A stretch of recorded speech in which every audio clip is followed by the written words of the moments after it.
Right. Warangal corporation council సమావేశంపై ఉత్కంఠంగా ఉన్నటువంటి పరిస్థితి కనిపిస్తోంది. మేయర్ గుండు సుధారాణి అధ్యక్షతన జరుగుతున్నటువంటి సమావేశంలో నాయిని, నాగరాజు, రేవూరి పాల్గొన్నారు. కౌన్సిల్ సమావేశానికి కట్టుదిట్టమైనటువంటి భద్రతా ఏర్పాట్లు కూడా చేశారు. కౌన్సిల్ సమావేశంలో మంత్రి కొండా సురేఖ కూడా పాల్గొనబోతున్నారు. అధికార కాంగ్రెస్లో ఆధిపత్య పోరు నేపథ్యంలో కార్పొరేషన్ కౌన్సిల్ సమావేశం ఇప్పుడు ఆసక్తికరంగా మారింది.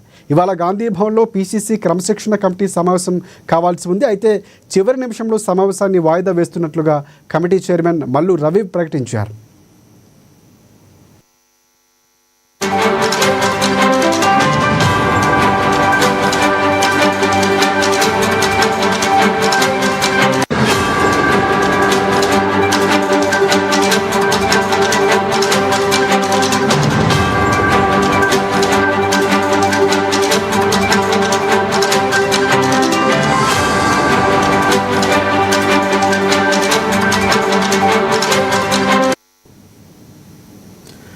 రైట్. వరంగల్ కార్పొరేషన్ కౌన్సిల్ సమావేశంపై ఉత్కంఠ నెలకొంది. మేయర్ గుండు సుధారాణి అధ్యక్షతన జరుగుతున్న సమావేశంలో నాయిని, నాగరాజు, రేవూరి పాల్గొన్నారు. ప్రధానంగా కౌన్సిల్ సమావేశానికి కట్టుదిట్టమైనటువంటి భద్రతా ఏర్పాట్లు చేశారు. కౌన్సిల్ సమావేశంలో మంత్రి కొండా సురేఖ కూడా పాల్గొనబోతున్నట్లు తెలుస్తుంది.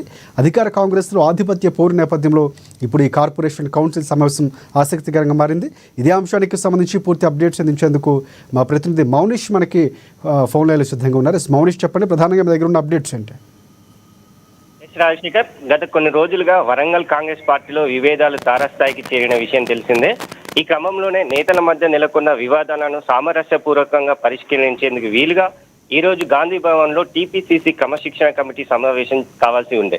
అయితే చివరి నిమిషంలో సమావేశాన్ని వాయిదా వేస్తున్నట్టు కమిటీ చైర్మన్ మల్లు రవి ప్రకటించారు.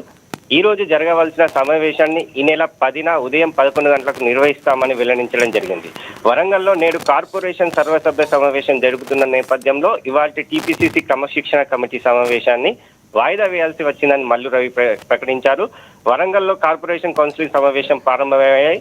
మేయర్ గుండు సుధారాణి అధ్యక్షన సమావేశం జరుగుతుంది. ఈ సమావేశంలో వరంగల్ పశ్చిమ ఎమ్మెల్యే నాయని రాజేందర్ రెడ్డి, అదేవిధంగా వర్ధన్నపేట ఎమ్మెల్యే నాగరాజుతో పాటుగా పరకాల ఎమ్మెల్యే రేవూరి ప్రకాష్ రెడ్డి మధ్యన సమావేశం జరుగుతుంది. కట్టుదిట్టమైన భద్రత మధ్య కౌన్సిల్ సమావేశం జరుగుతుంది. రాజశేఖర్, రైట్. అంటే కార్యకర్తలు ఏమైనా అక్కడికి చేరుకున్నటువంటి పరిస్థితి కనిపిస్తుంది. ఎందుకంటే ప్రధానంగా గతంలో కూడా ఈ విభేదాలు బయటకు వచ్చినప్పుడు ఎవరి వర్గాల వారికి ఉన్నటువంటి పరిస్థితి కనిపిస్తుంది. దానికి సంబంధించి పోలీసులు అక్కడ ఏమైనా ఏర్పాట్లు ఎలా చేశారు? ఎస్ రాజశేఖర్, పోలీసులు అయితే కార్యకర్తలను కూడా అలో చేస్తున్న క్రమం తెలుస్తుంది. కాకపోతే కట్టుదిట్టమైన ఎలాంటి అవాంఛనీయ సంఘటనలు జరగకుండా అయితే వారు పోలీసులు అయితే ఇప్పటికే భద్రత అయితే ఏర్పాటు చేస్తున్నట్టు తెలుస్తుంది. రైట్. అలాగే గాంధీ భవన్లో పీసీసీ క్రమశిక్షణ కమిటీ సమావేశం కావాల్సి ఉంది. సో దానికి సంబంధించి వాయిదా పడడం అంటే ప్రధానంగా కౌన్సిల్ సమావేశం నేపథ్యంలోనే వాయిదా పడింది అనుకోవచ్చు. ఎస్ రాజశేఖర్, ఇది ఈరోజు కార్పొరేషన్ సర్వసభ్య సమావేశం జరుగుతున్న నేపథ్యంలోనే ఇవాళ టీపీసీసీ క్రమశిక్షణ కమిటీ సమావేశం అయితే వాయిదా వేసినట్టే తెలుస్తుంది. రైట్. అంటే ప్రధానంగా కొండా సురేఖ హాజరవుతున్నారా? దాంతోపాటు కొండా సురేఖ భర్త కూడా హాజరు కాబోతున్నారు. ఎందుకంటే కొండా మురళి కూడా గతంలో ఎవరికి విభేదాలు లేవు, ఎవరిని నేను గెలిపిస్తాను, నాకు ఉన్నటువంటి ఆస్తిని అమ్మినటువంటి సందర్భాలు ఉన్నాయని నేను చాలా బాహాటంగానే మాట్లాడడం, కొంతవరకు కాంగ్రెస్ పార్టీలో అంతర్గత విభేదాలు బయటకు వచ్చాయి. సో ఇప్పుడు సమన్వయపరచులో కీలకంగా ఏ నేత ఉండబోతున్నారు? సో అక్కడికి కొండా సురేఖ హాజరైతే పరిస్థితి ఎలా ఉండే అవకాశం ఉందంటారు? కొండా సురేఖ హాజరయ్యే పరిస్థితులు కూడా ఉన్నాయి. కాకపోతే ఎలాంటి విభేదాలు ఉన్నా కూడా ఇప్పుడైతే ఎలాంటి చర్యలు అయితే తీసుకోరు. ఎందుకంటే ఇప్పటికే క్రమశిక్షణ కమిటీ అయితే వేసినట్టు తెలుస్తుంది. అందువల్ల ఇప్పుడు కొంచెం వెనుక తగ్గినట్టే తెలుస్తుంది.